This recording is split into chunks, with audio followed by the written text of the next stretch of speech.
Hello and welcome to Other Record Labels. I'm Scott. Today we're going to talk about EPs versus singles versus albums. And I think there is a little bit of a hierarchy, but we're going to kind of define them all. And then we're going to talk about the different applications and how for you as an independent artist or as an independent record label can strategize as what songs go on as a single and what songs go on as an EP and an album. So we're going to dive into all that, get super didactic. In fact, if you want to follow along and listen to this as a podcast or get the notes from today, or download any of my free resources for record labels, go to otherrecordlabels.com/format, where I'll put the notes of today's episode up there, otherrecordlabels.com/format. Make sure you also download our free toolkit, which is super popular and packed full of a bunch of free resources for starting your own record label. Okay, there may seem like there's stupid questions in the music industry, but there actually isn't stupid questions. And this is not a stupid question. And this is a question I get asked all the time. How do I know if I should release an EP or a single or an artist, especially if you're a record label and you've just signed a new artist? And you're like, should we start with a single? Should we start with a full length? How do we know? So you're in the right place. We're going to demystify the world of singles, EPs, and albums, and we're going to define them, and we're going to help you decide what you should do first or what you should do with any specific artist. Speaking of demystifying the world of record labels, I want to introduce you to my friends at Infinite Catalog. Infinite Catalog is a royalty management software tool for record labels. A lot of record labels in our record label community use this tool. They're incredibly friendly. It's a super intuitive tool, and it's good for like labels that are just getting started with like one or two artists that are only doing like a couple $100 a month, all the way up to huge labels that are doing millions of dollars a month. I don't know if that's you. That's certainly me. I make millions and millions a month selling music. A big shout out to Infinite Catalog for supporting other record labels and for sponsoring today's video. Go to infinitecatalog.com to learn more. And if you want to watch a preview and get a discount, go to infinitecatalog.com/other record labels. Let's take a look at the three most common vehicles. Let's start with singles. Singles are standalone songs that are released individually. They're pretty common for artists who are just getting started, and they become even more common today in the digital world because it's essentially almost free to release a single, and there's like really no strings attached. In fact, in the digital world, there has been talk about moving towards only singles and doing away with albums.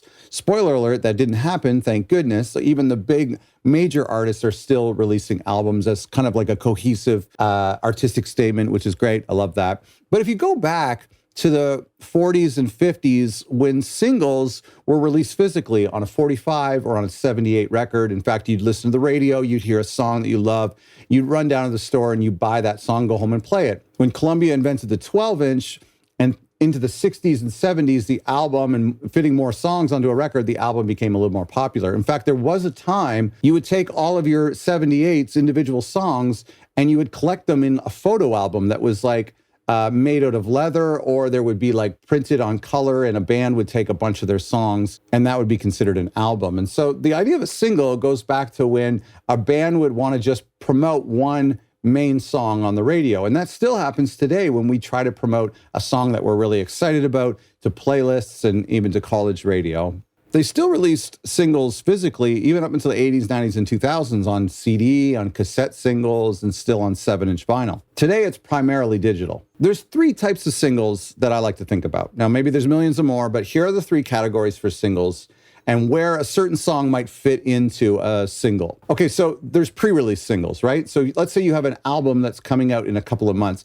I like to release 2 to 3 pre-release singles leading up to that album. It's a way to kind of promote the album. At the same time, we can kind of give each new song its own day in the sun, or in some cases a week or a month in the sun. What that means is that we can submit the song through Spotify for artists. We can send it to blogs and curators and hopefully get some recognition for these songs in hopes to promote the album that's coming down the pipe. Pre-release singles build up buzz. Now, a lot of fans don't like when the album campaign is elongated too much, but I think that pre-release singles extends the life of the album campaign and allows you to talk about it in March, release a couple singles throughout the summer, and then drop the album in August or something like that. Some fans are like, okay, this is too long. I just want to hear the album. I'm kind of like that actually as a fan. But as an artist in a record label, I like to drop these pre-release singles so that like 3, 4, even 5 maybe songs from the album get their own day in the sun and get to be heard and get a chance to get on a playlist. Okay, there's another type of single. Number 2 is standalone hits. Sometimes an artist is outside of an album cycle and they have a song that they've written, or they're really excited about this song, or maybe somebody says, hey, you didn't include that on your last album. It's actually a hit song. We should release it as a single. So sometimes artists will do a standalone hit song, maybe in the summer, maybe it's on the year in between their two albums. Oftentimes it's just, I think this is a really great track, and I either don't want it to trump the other songs on the album, or I don't want the other songs in the album to distract on how cool this song is. Or maybe it's a vibe or a style that doesn't match the artist's other songs. So that's a really good vehicle for releasing a standalone single, is if you think this song deserves its own music video, deserves its own PR campaign, we invest some money into pitching it to curators, maybe we do some Facebook ads. And finally, there's the throwaway B-side. Now, remember I talked about physical singles from the 60s, 70s, 80s, 90s, and 2000s? Often they would come with a song that wasn't included on the album as the B-side.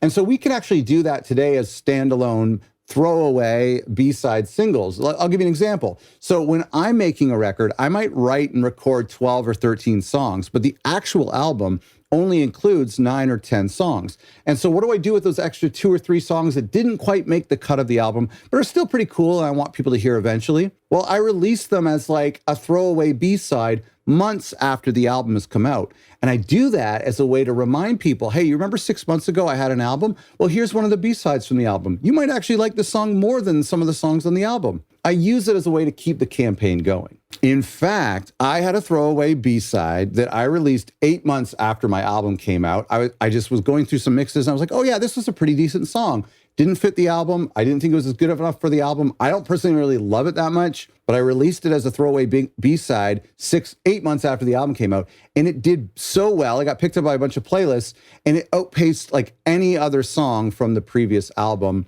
that it didn't make the cut for, which blew my mind. Whatever, out of my control. But you can use these throwaway B-sides too for like remixes and that kind of stuff. Okay, moving on to EPs. Well, what's an EP? It's called an extended play. Well, why extended play if it's shorter than an album? Okay, good question. Well, remember we talked back to the 78s and the 45s? Well, they really only had the length of time on a disc to include one song. So now when Columbia invented the 12-inch, we could fit more songs on there. And before the concept of an album came out, we would have these EPs that would include more songs. A more modern day example would be Carly Rae Jepsen debuted with an EP. It was essentially that one hit song, Call Me Maybe, but then there was a couple other songs on there and a cover tune. It was an extended play. So basically a little bit bigger than a single. There really isn't any legal court-assigned definition of what makes an EP versus what makes an album. But a lot of the DSPs, including Apple, has kind of set their parameters, which is an EP typically ranges between 3 to 7 songs. It also has to be under 30 minutes. If you're a classical musician, you could have a 2-song album that is 45 minutes. That would be considered an album. But if you're a punk band with a 29-minute album and 7 songs, that would still be considered an EP. So sometimes that's annoying because Apple will tack on a little EP identifier on the end of your album name without your permission. And that's kind of annoying in some cases, but that is their qualification for an EP. So if you're 3 to 6 songs, that's not a single, it's not an album. If it's under a half an hour, that is considered an EP. Listen, if you release a 9-song album that's 34 minutes and you want to call it an EP, you're allowed to do that. You're not going to get arrested, maybe in some countries. There's 3 reasons why I see bands do EPs as opposed to albums or singles. Number 1 is budgetary reasons. Even though production costs remain the same, by that I mean manufacturing costs, distribution costs, those are kind of the same whether you put 7 songs on an album or 10 songs on an album. But the production cost is really where you can save money a little bit in sense of mixing, recording, mastering. So a lot of bands will do an EP just because they're out of money. They can only afford to pay for 3 or 4 songs in the studio to have it mixed and mastered. So EPs make a lot of sense for budget reasons. It's also totally okay to do an EP and then a couple months later do another EP and then maybe a couple months after that add 1 or 2 songs and combine them all into a full length. People do that all the time. It's okay. Another great reason to do EPs is experimental releases and experimental versions. And so EPs are great homes for live albums and for remix albums. I did an EP where I did 4 or 5 versions of the exact same song on one EP. Now, this is usually why I only release EPs digitally. You can release an EP on vinyl if you want, or on cassette. That totally makes sense. But oftentimes when I'm experimenting and I'm just like throwing this out there to see if it works, I'm really only doing it digitally because there's not a lot of expenses. And in fact, some of the songs I'm using on an EP were made during the time that the album was being made, so the costs are already written off. Finally, an EP is great to introduce an artist to the world. So you might say, listen, maybe an artist doesn't have 9 or 10 songs written. Maybe they have like 3 or 4 amazing songs they just formed, and you want to introduce this band or this artist to the world. That's a good reason to do an EP. Like I mentioned, the Carly Rae Jepsen thing. That was a great way for people to meet her and then get really into that single and hear a few other tunes so they didn't think that she was like a one-hit wonder. And then she could do a full length down the road. Finally, we come to albums, the flagship. I kind of consider this to be like the hierarchy, the very pinnacle of an artist's career is releasing an album. It goes into their canon. It is part of their discography. I want people to remember me by my albums. I release an album every 2 or 3 years. Those are how I want to be measured. Those are the giant mile markers in my music career. I don't care if you forget about the B-side singles, the throwaway singles, the Christmas songs, the remix EPs, the live EPs. Don't worry about those. Maybe I'll even delete those from DSPs at one point if I don't think they're relevant or good anymore. I don't care. It's the full-length albums that I think are really important, and they're part of my discography. That's just my opinion. You can have a different opinion. There's 3 characteristics of a big album. Number 1 is what I mentioned. It's a canon piece, a canonical, gosh, what is that word? Flagship release of an artist and their career, and oftentimes a record label as well. It's the most comprehensive and significant release that an artist will do. It generally only comes every 2 or 3 years, and it's a cohesive body of work.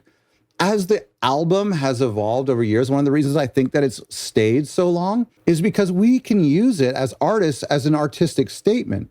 We can go to a cabin in the woods with our friends and record this cool, folksy album where all 10 songs sound the same and you can hear birds chirping in the background. Or maybe you have an opportunity to work with an incredible producer who's creating amazing beats for you, and you want to package that moment into an album. And of course, the concept of concept albums. The other characteristic of an album is something that happens only every 2 to 3 years. Albums typically require more creative input, more writing, more pruning and planning. On the same note, and we'll address this in a later episode in this series, but record labels really only are able to focus on releasing an album maybe once a month if they have a good team and they're super organized. But more commonly, I see record labels releasing 1 album every quarter.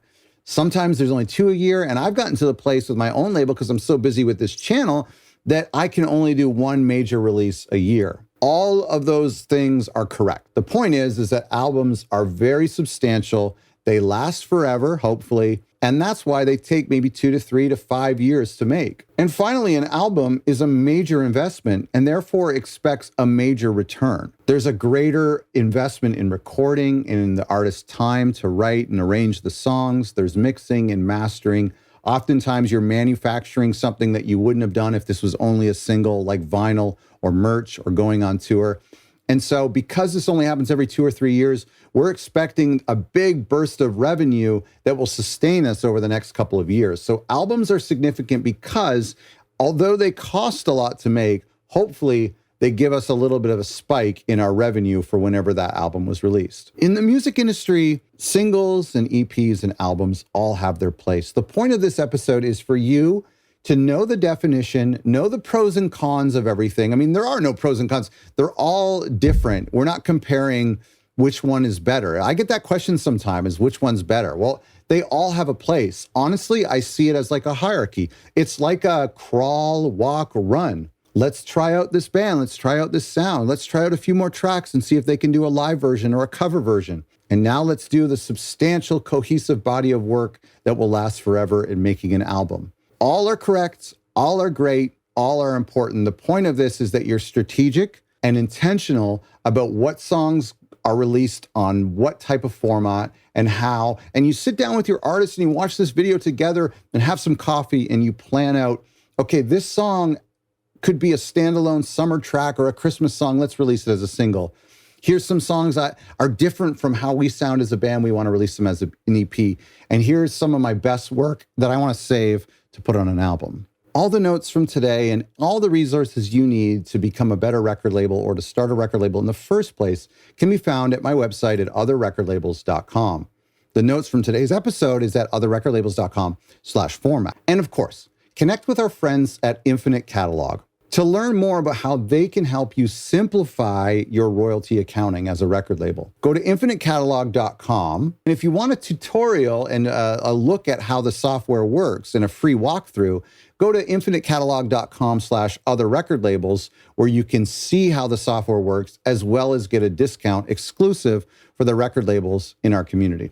Thanks for watching. Please subscribe. Hope you're having a great day.